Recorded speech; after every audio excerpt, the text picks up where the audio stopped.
Class है triple C से संबंधित है और बेसिक कंप्यूटर फंडामेंटल की क्लास है।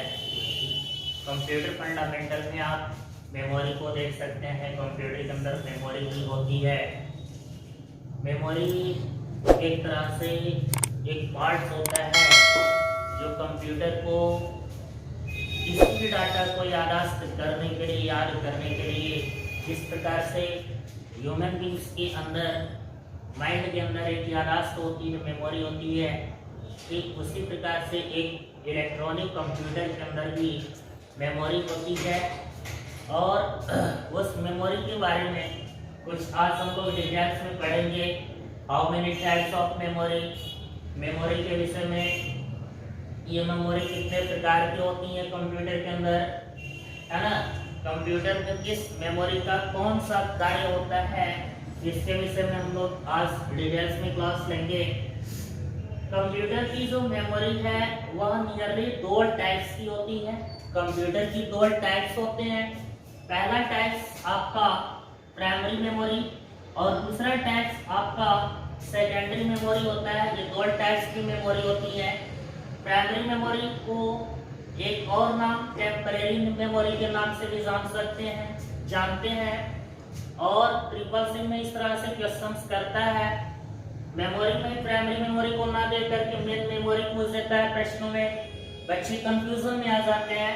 तो प्राइमरी मेमोरी को किस किस नाम से जाना जाता है, फर्स्ट ऑफ ऑल पहले ये देखिए। प्राइमरी मेमोरी को टेम्परेरी मेमोरी अर्थात अस्थायी मेमोरी, और मेन मेमोरी जो मेन होता है, मुख्य मेमोरी मानी जाती है प्राइमरी मेमोरी। और वोलेटाइल मतलब वो भी होता है अस्थायी मेमोरी। वोलेटाइल मेमोरी हमारा प्राइमरी मेमोरी के अंतर्गत रखी जाती है। ये वोलेटाइल अस्थायी मेमोरी होती है। अर्थात अब यह देखिए इस मेमोरी में प्राइमरी मेमोरी का वर्क क्या होता है। जब हम कंप्यूटर में किसी भी डाटा को दिया जाता है, इसकी पिछले वीडियो मैंने बनाया था, इनपुट डिवाइस, आउटपुट डिवाइस और बीच का जो प्रोसेसिंग होती है, सीपीयू होता है, उसके अंदर एमयू एक यूनिट होती है, मेमोरी यूनिट।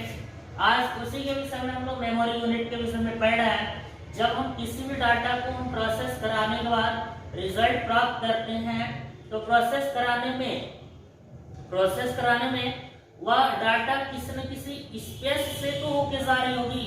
वही स्पेस हमारा प्राइमरी मेमोरी के अंदर से होकर के सीपीयू के माध्यम से हमको प्रोसेस करके और वह रैम और रोम से होती हुई जाती है और रिपोर्ट हमको देता है, रिजल्ट देता है, आउटपुट देता है। तो हम इसी के विषय में डिस्कस कर रहे हैं कि जब हम किसी भी डाटा को फर्स्ट ऑफ ऑल कंप्यूटर में एंट्री कराते हैं, तो उस कंडीशन में प्राइमरी मेमोरी से ही हो करके जाता है। सबसे पहले डाटा हमारा प्राइमरी मेमोरी के अंतर्गत ही जाता है और प्राइमरी मेमोरी पर हम जो भी कार्य को करते हैं, चाहे वो रैम हो, रैम और रोम में भी डिफरेंस बता रहा हूं मैं। रैम जो होता है रैंडम एक्सेस मेमोरी होती है। रैंडम एक्सेस मेमोरी का मतलब ऐसे डाटा जिसको कहीं यानी कि कंप्यूटर की कुछ ऐसी स्पेस होगी जिस वहां पे मतलब कहीं एक्सेस करने का कार्य करता है रैंडम एक्सेस मेमोरी। और रैंडम एक्सेस मेमोरी में जस्ट लाइक मान लीजिए मैं नोटपैड पर काम कर रहा हूँ, नोटपैड पे डाटा को हम टाइप कर रहा हूँ, तो टाइपिंग की जो स्ट्रक्चर होती है, जो मैं टाइप कर रहा हूँ, वह मेमोरी टाइप होती है किस मेमोरी में, रैम पर ही टाइप होती है। और रैम क्या होता है, टेम्परेरी होता है। अगर हम कंप्यूटर पे काम करते वक्त ही हमारे कंप्यूटर ऑफ हो जाती है, तो वह सारी डाटा रद्द हो जाएगी। जो भी मैंने टाइप किया है, जो भी मैं वर्क कर रहा हूँ, वह डाटा खत्म हो जाती है, टेम्परेरी हो जाती है, जब तक उसे सेव ना किया जाए कंप्यूटर के अंदर। कंप्यूटर के अंदर सेव करते हैं तो डायरेक्ट वह सेकेंडरी मेमोरी में चला जाता है। फिलहाल मैं टेम्परेरी मेमोरी की बात कर रहा हूँ। टेम्परेरी मेमोरी में या प्राइमरी मेमोरी में जो रैम होता है, रैम पर जो वर्क होता है, कंप्यूटर में जो डाटा रैम पर जब वर्क होता है, तो फिर रैम पर ही वर्क होते ही अगर कंप्यूटर हमारी स्विच ऑफ हो जाती है, शट डाउन हो जाती है, बैटरी डाउन हो जाती है, तो उस कंडीशन में वो डाटा हमारा जितना भी मेहनत किए रहते हैं, टाइपिंग किए रहते हैं या जो भी चीजें देखते हैं, वह डाटा निरस्त हो जाती है जब तक कि सेव नहीं की गई होती है।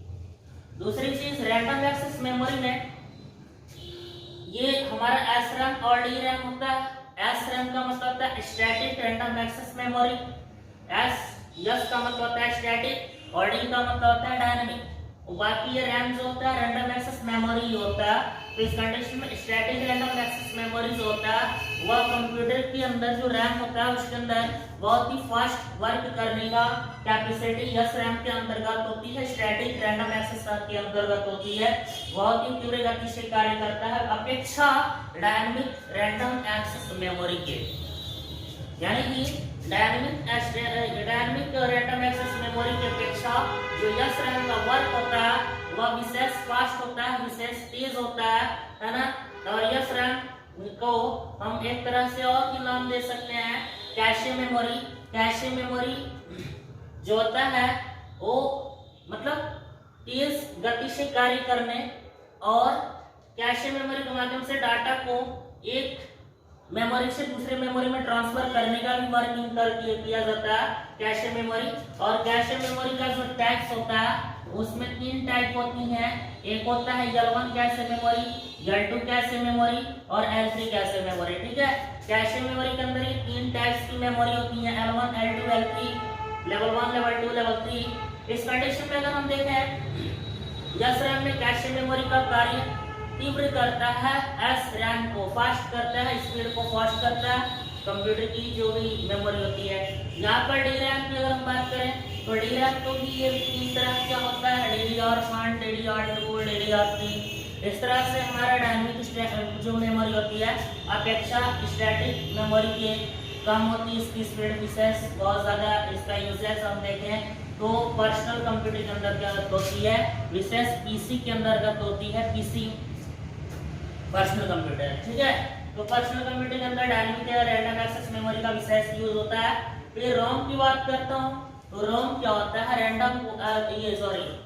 रीड ओनली मेमोरी होती है। यह ऐसी मेमोरी है ना, रीड ओनली मेमोरी एक ऐसी मेमोरी है सिर्फ और सिर्फ इसको रीडिंग की जा सकती है, रीड किया जा सकता है, पढ़ सकते हैं, रीड ओनली मेमोरी में रोम होता है। ठीक है, तो ये हमारा रैम और रोम की बात हुई जो कि ये दोनों टेम्परेरी मेमोरी के पार्ट्स होते हैं या तो मेन मेमोरी के पार्ट्स होते हैं। ठीक है, ये हमारा जो भी कंप्यूटर पे वर्किंग की जाती है वह कंप्यूटर को डायरेक्टली रूप से मेन तौर से पहली बार कंप्यूटर की जो मेमोरी होती है वह टच करता है मेन मेमोरी, वोलेटाइल मेमोरी और प्राइमरी मेमोरी। इन सभी प्रोसेस होने के बाद जो डाटा हमारी प्राइमरी मेमोरी में रन अप करता है करने के बाद यही L1, L2 और L3 जो कैशे मेमोरी है सब, इन सभी के माध्यम से ये डाटा क्या होता है प्रोसेस होती हुई हमारी ये सेकेंडरी मेमोरी में चला जाता है। और डाटा सेकेंडरी मेमोरी जो द्वितीयक मेमोरी होती है वो प्राइमरी मेमोरी का सेकेंडरी होता है। सेकेंडरी को हम परमानेंट मेमोरी भी कहते हैं। परमानेंट मेमोरी का मतलब होता है अस्थायी मेमोरी। ठीक है, परमानेंट मेमोरी का मतलब होता है अस्थायी मेमोरी। और परमानेंट मेमोरी में जो ये बैक मेमोरी भी बोला जा सकता है इसको। ठीक है, इसको बैक मेमोरी भी बोला जा सकता है और फिर इसको नॉन वोलेटाइल मेमोरी बोला जा सकता है। जो नॉन वोलेटाइल का मतलब होता है अस्थायी मेमोरी। बैक मतलब बैक वाला मेन मेमोरी के बैक जो बाद में इसका यूजेज होता है। सेकेंडरी मेमोरी जो बाद में यूज होता है। परमानेंट यानी टेम्परेरी का विलोम होता है, टेम्परेरी या अस्थायी है, ये परमानेंट अस्थायी है। ये चीजें होंगी, इनको भी ट्रिपल सी वाली जो क्वेश्चन करता है और रिलैक्स एग्जाम्स में विशेष तौर से ट्रिपल सी वाले स्टूडेंट्स जो परीक्षा देने जाते हैं तो इन नामों में डिफरेंस कवर नहीं कर पाते हैं। सबसे पहले मैं इस नाम को इसलिए लिखा हूँ कि ये सभी नामों के विषय में अगर जानकारी होगी तो ट्रिपल सी से रिलेटेड जितने भी क्वेश्चंस आएंगी और मेमोरी से तो आपको कवर करने में कोई प्रॉब्लम नहीं होगी। अगर हम देखते हैं सेकेंडरी मेमोरी तो इसमें होता है HDD, FDD और CD, DVD और SD। ये जितने भी चीजें आपको दिख रहा ये आजकल यूजेस होती है पीसी के अंतर्गत। किसी भी कंप्यूटर में हार्ड डिस्क होता है, FDD फ्लॉपी डिस्क का भी यूजेस किया जाता है, CD, DVD और USB ये सब होते हैं, ये सब अस्थायी मेमोरी होती है। ये अगर कंप्यूटर के अंदर भी डाल के लगाया जा सकता है, कंप्यूटर के बाहर से भी डाल के लगाया जा सकता है। एक्सटर्नल मेमोरी और इंटरनल मेमोरी के रूप में इसको अस्थायी किया जा सकता है, सेटअप की जा सकती है। हार्ड डिस्क हुआ, CD हुआ, DVD हुआ, ये जितने भी आपको मेमोरी दिखाई दे रही है ये मेमोरी परमानेंट होती है, और जो यस रैम से होती हुई और रैम और रोम से होती हुई जो डाटा हमारा प्रोसेस करते हुए आता है सेकेंडरी मेमोरी में विद कैशे मेमोरी के साथ, वही डाटा इसमें सेव होने का कार्य करता है सेकेंडरी मेमोरी में, है ना। लैपटॉप में या मोबाइल फोन में जो डाटा स्टोर एक बार हम सेव कर देते हैं और उसे कई साल बाद भी अगर मेमोरी खराब ना हो, करप्ट मेमोरी ना हो, उसकी पावर कम ना मतलब खराब ना हो, तब तक उस मेमोरी के अंदर से जो भी डाटा हम सेव किए रहते हैं उस डाटा को हम निकाल लिया जा सकता है ना, उसको देखा जा सकता है। हार्ड डिस्क में एलईडी होता है, हार्ड डिस्क ड्राइव होता है, ठीक है। हार्ड डिस्क ड्राइव होता है जो आजकल यूसेज की जा रही है, वो भी जीबी केबी के अंतर्गत आ रही है ना। जीबी है, ये कितने जीबी की आ रही है हार्ड डिस्क, अपने उसको समझने की पर है। फिर एलईडीज होता है, वो हार्ड डिस्क के पहले यूज किया जाता था और आज बहुत ही कम मात्रा में एलईडी का लोग यूज कर रहे हैं, और इसका जो बनावट है वो मैग्नेटिक टेप का यूज करके बनाई गई है, ठीक है।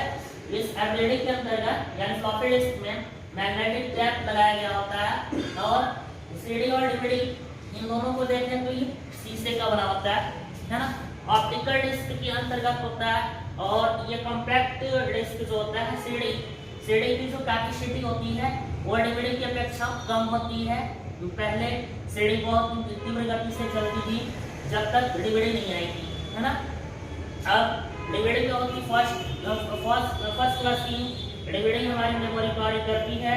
डीवीडी में होता है डिजिटल वीडियो डिस्क होता है, इसमें एचडी लेवल पर जितने भी हमारी वीडियोस होती हैं वो बेस्ट तरीके से दिखाने का कार्य करता है डीवीडी, और डीवीडी की कैपेसिटी जो होती है वह सीडी की अपेक्षा विशेष ज़्यादा होती है और फास्ट भी होती है। हाँ, इसके अंदर डीवीडी के अंदर सीडी की अपेक्षा अच्छी क्वालिटी भी होती है। और यहाँ पे यूएसबी की अगर हम बात कर रहे हैं तो यूएसबी जस्ट लाइक मान लीजिए पेन ड्राइव होता है, ठीक है। पेन ड्राइव के अंदर हम कितना भी जीबी का डाटा पेन ड्राइव में हम स्टोर कर लेते हैं, और स्टोर करने के बाद काफी दिन तक रख देते हैं, फिर भी वह डाटा जब भी लैपटॉप में या मोबाइल में या किसी भी इलेक्ट्रॉनिक डिवाइस में लगाई जाती है वह रनअप करा के और डाटा को लिया जा सकता है। पेन ड्राइव के विषय में विशेष तौर से बताना तो है नहीं, ये जितने भी हमने बात किया ये सब के सब परमानेंट मेमोरी सेकेंडरी मेमोरी के अंतर्गत रखी जाती है ना। तो ये भी हमारा मेमोरी का पूरा आर्किटेक्चर रहा, और मुझे उम्मीद है कि ये सारी चीज़ें आपको समझ में आई होगी।